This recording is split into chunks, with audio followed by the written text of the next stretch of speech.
Let's now dive into the crux of this masterclass, which is choosing the project.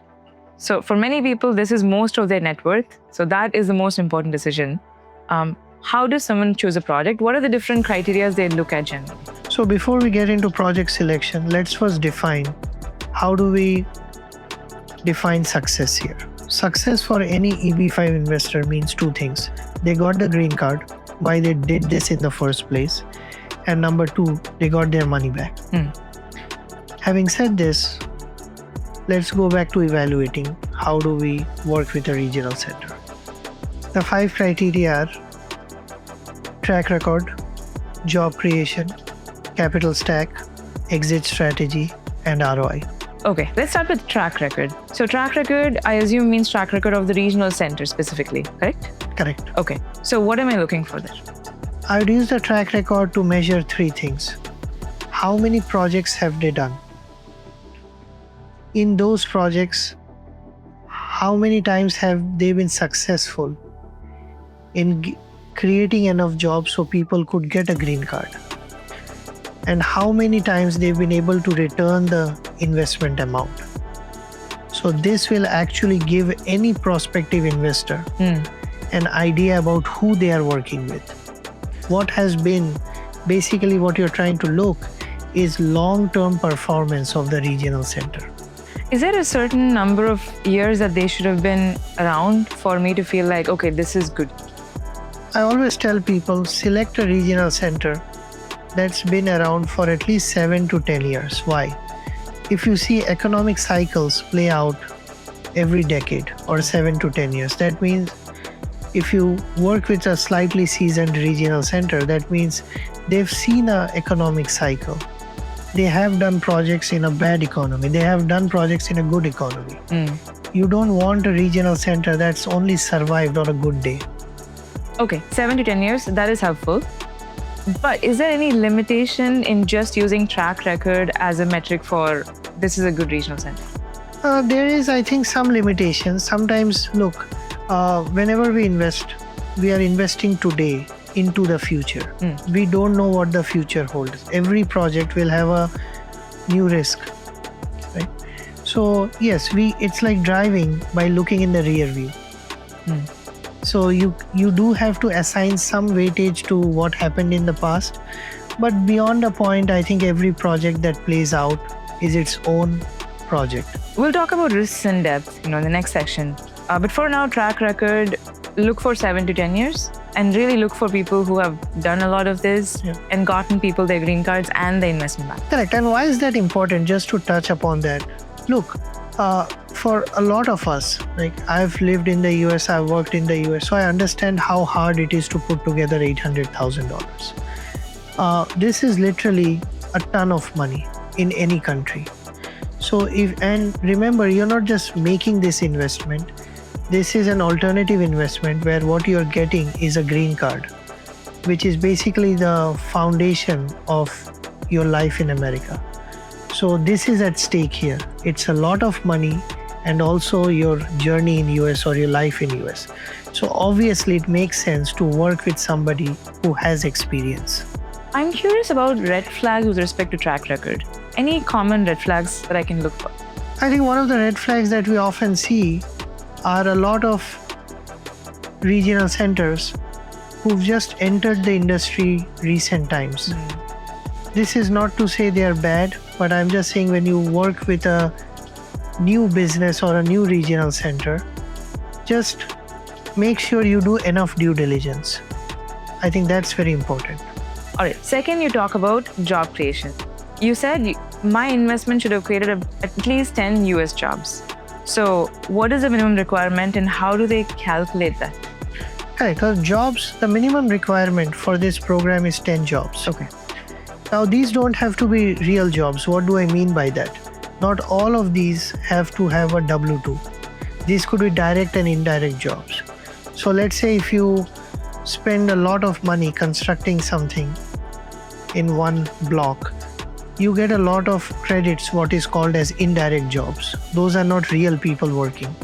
But then let's say you now are running a hotel, there will be a staff.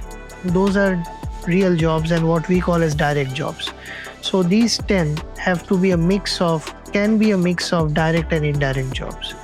One way to evaluate a project is, okay, against the mandatory requirement of 10 jobs, is your project only creating 11 or 12 jobs, or is it creating 20 jobs? Usually it is safer, or it is recommended to invest with a project or in a project that has a job buffer. I would not invest in a project that only is creating 11 jobs. Okay, so job buffer, I understand.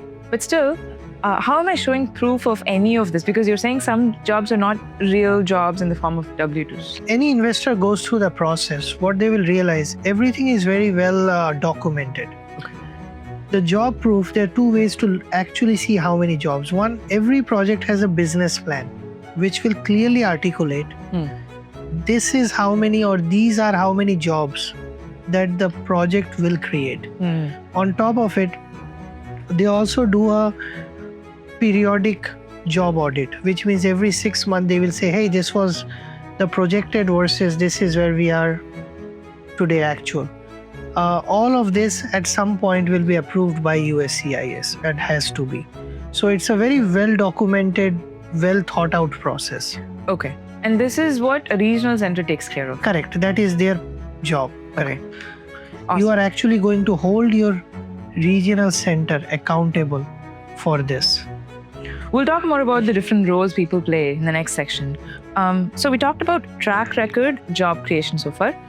Next, you said capital stack. Don't know what this means. What is capital stack? Remember, any project in the world, right? Any project, whether it is in India, US, Europe, to build a project takes a certain amount of money, right? All of that put together is called the capital stack. Now, this money will be put together by various people. Sometimes it's the bank putting in $10. Sometimes it's a developer putting in the entire money. Sometimes it could be a consortium of investors. And in the case of EB-5, right in the middle of this, sometimes you could have EB-5 investors come in. So capital stack essentially means the $100 that it takes to build any project. What is the pie looking like? Who is bringing what to the table? When does this money come in? When does this flow out? Who brings the first dollar? Who gets paid last? This is literally the movement of money in and out of a project. And this matters because where my money sits in the stack depends on when I get it back. One is that's an outcome, but what it means is where you sit in the stack also kind of defines how much risk you are taking, who is in the project alongside with you, who is underwriting that risk, who is with you in the ride. So all of these things play out. Okay, so where does EB-5 money usually sit in the stack? I have seen both types of projects. You have projects where EB-5 sits as a senior loan, which means it's at the top of the capital stack. They get paid first. I have also seen EB-5 projects where you are a junior loan, which means there's a bank sitting at the top, you are number 2, and then there's the equity, which is the developer. So both exist. So again, I don't think there's any formula which says A is better than B and B is better than A. You have to individually look at this. And again, capital stack matters in the grand scheme of the project, right? So just to generalize and say you have to be senior or all juniors are bad is very misleading.